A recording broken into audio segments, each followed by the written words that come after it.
The Thompson family had a reputation to maintain. Old money, social connections, and impeccable taste were the pillars upon which Margaret Thompson built her identity. So when her only son David fell in love with me, a seemingly ordinary kindergarten teacher from a town no one in her circle had heard of, she made her disapproval crystal clear. "She seems nice," Margaret had said after our first meeting, the word nice carrying the weight of profound disappointment. "But honestly, David, what could you possibly have in common with someone so simple?" David defended me, of course. He loved that I was unpretentious and genuine, qualities in short supply among the social climbers he'd grown up around. But Margaret's campaign of subtle undermining continued for the 2 years we dated, reaching its peak when David proposed with his grandmother's ring. "Congratulations," Margaret had said coldly over the phone when David shared the news. "I suppose we'll need to start planning immediately. There's so much Sarah will need to learn about how things are done in our world." Our world. As if I were an alien visiting from another planet rather than someone born just 50 miles away.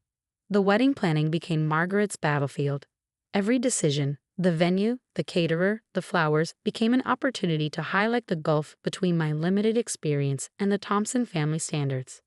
I tried to remain gracious, reminding myself that this was about marrying David, not winning his mother's approval. Then came the dress shopping expedition. Margaret had insisted we visit an exclusive bridal salon in the city where, she informed me, Thompson women had been selecting their wedding gowns for generations. The appointment had been scheduled months in advance, and Margaret had arranged for several of her closest friends to accompany us, women whose names regularly appeared in society pages and charity gala photographs. "It's tradition," she explained when I suggested keeping the shopping party smaller. "These women have known David since he was a child. Their opinion matters." What she really meant, of course, was that my opinion mattered less. The salon was exactly as intimidating as I'd expected. All crystal chandeliers and champagne flutes, with gowns displayed like museum pieces. The owner greeted Margaret with air kisses and exclamations about how long it had been since they'd seen each other. "And this must be the bride," she said, examining me with a professional smile that didn't quite reach her eyes. "Yes, this is Sarah," Margaret replied. "We'll need something that flatters her figure. Perhaps something with sleeves, and nothing too fashion-forward. Something classic to elevate her natural simplicity." I bit my tongue as the salon staff measured me and discussed my challenging proportions, as if I weren't present. Margaret's friends sipped champagne and reminisced about their own wedding dresses, each apparently more exquisite than the last. After trying on 7 different gowns, each met with subtle grimaces and whispered consultations among Margaret's committee, I was exhausted and close to tears. "Perhaps we should continue another day," the salon owner suggested delicately. "Finding the perfect gown can be a process." That's when my phone rang. It was my mother. "Sarah, honey, I know you're busy with the Thompson dress shopping today, but I wanted to let you know that package we discussed arrived. It's even more beautiful than we hoped." I felt a wave of relief wash over me. "That's wonderful news, Mom. I'll stop by later to see it." When I ended the call, Margaret was watching me with narrow-eyed suspicion. "A package? Something for the wedding?" she asked. "Just something my mother wanted me to see," I replied vaguely. "Speaking of which, I should probably wrap up here. Thank you all for your time and input." Margaret looked affronted. "But we haven't found anything suitable yet." "Sarah, this isn't like picking up something from a department store. A proper wedding gown requires time and consideration." "I understand," I said, summoning my kindergarten teacher patience. "And I appreciate everyone's help today. But I think I need some time to reflect on the options." 2 weeks later, Margaret called an emergency meeting at her home to discuss what she termed concerning developments with the wedding planning. David and I arrived to find her in the sunroom, surrounded by wedding magazines and sample table settings. "Sarah," she began without preamble, "I've heard disturbing rumors that you've purchased a wedding dress without proper consultation. Some off-the-rack item from a boutique in your hometown?" I took a deep breath. "I have found my dress, yes." Margaret's perfectly manicured hand fluttered to her throat. "But we haven't approved anything. The salon was preparing a selection of appropriate options for our next appointment." "I appreciate that, but I found something I love." "Well," Margaret said with forced brightness, "I'm sure it's nice. Perhaps we can have it altered by professionals to make it more suitable. Where did you find this dress? Actually, it was my mother who found it. Margaret exchanged knowing glances with her friend Beatrice, who had apparently been summoned for moral support. I see. Well, that explains a lot. I'm sure your mother meant well, but she couldn't possibly understand the standards expected at a Thompson wedding. David, who had been unusually quiet, finally spoke up. Mom, I'm sure Sarah's dress is beautiful, and ultimately, it's her decision. Of course it is, Margaret replied with a tight smile. I simply want to make sure Sarah doesn't feel uncomfortable when she's standing next to proper society brides in their photos. People notice these things. Perhaps, Beatrice suggested with fake helpfulness, we could see this dress, just to get a sense of what alterations might be needed. I hesitated, then nodded. Actually, I brought it with me today. I thought you might want to see it. Margaret's eyebrows shot up in surprise. You brought it here? Today. It's in the car. I'll go get it. When I returned carrying a garment bag, Margaret had composed herself, clearly prepared to be diplomatic about whatever fashion disaster she expected to emerge. David squeezed my hand reassuringly as I unzipped the bag. The dress that emerged was a masterpiece of understated elegance, an ivory silk column with delicate beadwork along the neckline and a supple train. Even on the hanger, it was clearly something special. What a shame your family couldn't afford something better. My future mother-in-law sneered, examining my wedding dress with obvious disappointment. Everyone will know you don't belong in our circle. I stayed silent as she continued her critique. It looks like a discount store knockoff, she declared, reaching for the collar. The beadwork is clumsy, and this silk is clearly synthetic.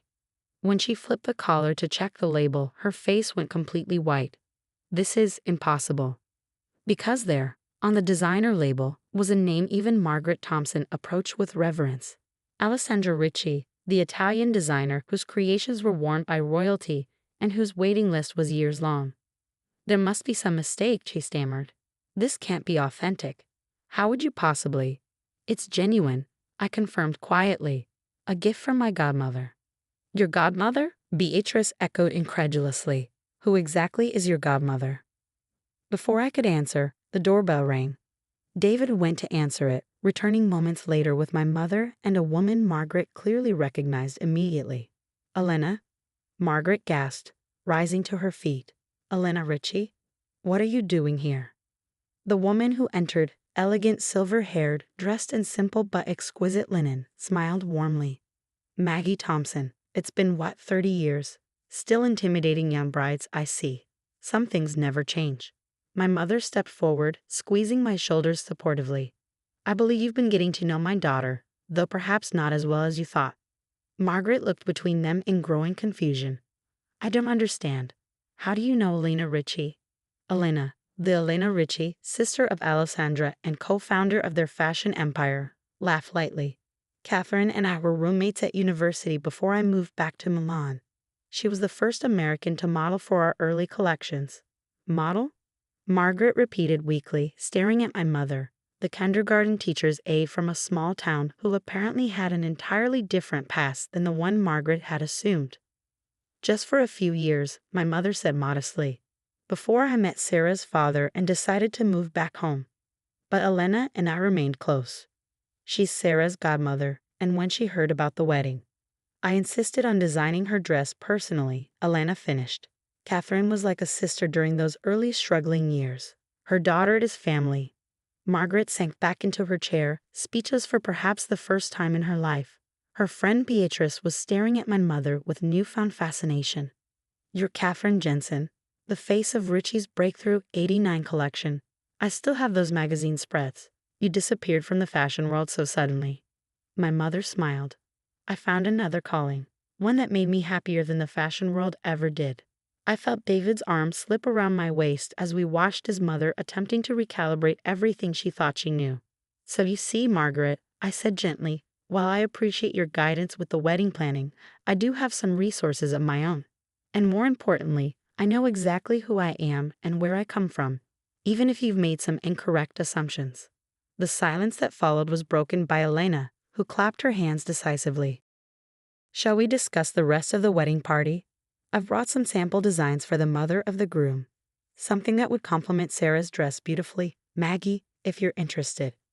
2 days later, David and I were having dinner at my parents' modest but comfortable home, the home where I'd grown up, surrounded by photographs of my mother's brief but significant modeling career alongside pictures of school plays and soccer tournaments. I've never seen my mother speechless before, David marveled, helping my father grill vegetables in the backyard. She's been almost deferential since meeting your mom and Elena. My father laughed. Catherine has that effect on people when they discover her past. She never made a big deal of it. That's not her style. But she was quite something in her day. Still is. I called from the patio table where I was helping my mother set up dinner. My mother smiled. The funny thing is, Margaret and I probably would have found common ground if she'd bothered to ask rather than assume. We both left high-profile worlds to focus on family. We both value education and community. But she was so busy sizing me up for where I fit in her social hierarchy that she never saw me at all. The wedding planning shifted dramatically after what David jokingly called the dress revelation. Margaret didn't exactly become warm, but her approach changed from condescension to careful respect. She consulted rather than dictated, and occasionally even deferred to my mother's connections, which turned out to include not just Elena Richie, but several other notable figures from her previous life. On the day of the wedding, as my mother helped me into the exquisite dress that had caused such a stir, I reflected on the unexpected gift Margaret's snobbery had delivered, the chance to bridge two parts of my family history and to claim my own identity in the process. You know, my mother said, adjusting my veil, in all my years wearing runway creations, I never felt as beautiful in a dress as I know you will today, because today you're marrying for love, not for appearance. When I walked down the aisle toward David, I passed Margaret in the front row. For once, her focus wasn't on how things looked to others or whether standards were being maintained. Instead, there were tears in her eyes as she watched her son's face light up at the sight of me. At the reception, Elena Richie raised a toast that perfectly captured the journey we'd all taken. To David and Sarah, and to the two families joining today. May you all discover, as I have throughout my career, that true elegance comes not from labels or pedigrees, but from authenticity, kindness, and the courage to see beyond first impressions. Margaret, seated beside Elena at the head table, actually clinked glasses with my mother at these words. Later, as David and I danced under the stars, he whispered, "You know what my favorite part of that dress is?" "What?" I asked, expecting him to comment on the exquisite beadwork or perfect fit. That underneath all its fancy pedigree, it's being worn by the down-to-earth kindergarten teacher I fell in love with. The one who knows exactly who she is, with or without designer labels. I kissed him, grateful for a partner who had seen me clearly from the beginning, something his mother was only now learning to do. 6 months after the wedding, Margaret invited my mother and me to tea at her home. The pretension that had characterized our earlier visits was noticeably absent as she led us to a sun-dappled patio rather than a formal drawing room. "I've been doing some thinking," she said, uncharacteristically hesitant, "about first impressions and hidden depths, about how we present ourselves to the world and what we choose to reveal." My mother and I exchanged surprised glances as Margaret continued. "Catherine, when we first met, I made assumptions based on your current life, never imagining your past experiences. I judged Sarah through the same limited lens." She paused, clearly finding this difficult. "The truth is, before I married into the Thompson family, my background was much closer to yours than anyone in my social circle knows. My father owned a hardware store. I worked as a sales clerk through college." This revelation stunned us both. Margaret Thompson, the arbiter of old money social standards, had reinvented herself just as thoroughly as my mother had, but in the opposite direction. When I met Philip Thompson, I was determined to fit into his world perfectly. I studied how the right people dressed, spoke, entertained. I erased every trace of my origins until I convinced even myself that I'd always belonged. She looked at me directly. "When David brought you home, Sarah, I didn't see a wonderful woman who made my son happy. I saw a reminder of everything I'd worked to distance myself from. I was terrified you might expose the fraud I sometimes still feel like." Margaret. My mother said gently, "We all create different versions of ourselves throughout our lives. There's no shame in transformation. The shame," Margaret replied, "is in denying where we came from." in treating others as less worthy because of where we think they belong in some imaginary hierarchy. She reached across the table and, in an unprecedented gesture, covered my hand with hers. I hope you'll give me the chance to be a better mother-in-law than I've been so far, and perhaps a friend in time. As we drove home afterward, my mother and I tried to process this unexpected turn. "Do you think she's sincere?" I asked. "Yes," my mother said thoughtfully. "Recognition is a powerful thing. Sometimes people need to see themselves reflected in unexpected places before they can acknowledge their own truth. Like seeing a kindergarten teacher in an Alessandra Ricci original?" My mother laughed. "Exactly, but the dress didn't change who you are, Sarah. It just helped Margaret see past her own prejudice. And that perhaps was the greatest gift of all. Not the designer dress or the social connections, but the reminder that our true worth has nothing to do with labels, whether they're sewn into a wedding gown or attached to a family name." A year later, when I discovered I was pregnant, Margaret was among the first people we told. Her eyes filled with tears as she hugged me, a genuine embrace without concern for appearances. "This child," she said, "will have the best of all worlds. Thompson determination, Jensen creativity, and parents who know the value of authenticity." As we left her home that evening, David squeezed my hand. "Who would have thought a wedding dress could change so much?" "Not the dress," I corrected him, "the willingness to look beyond it.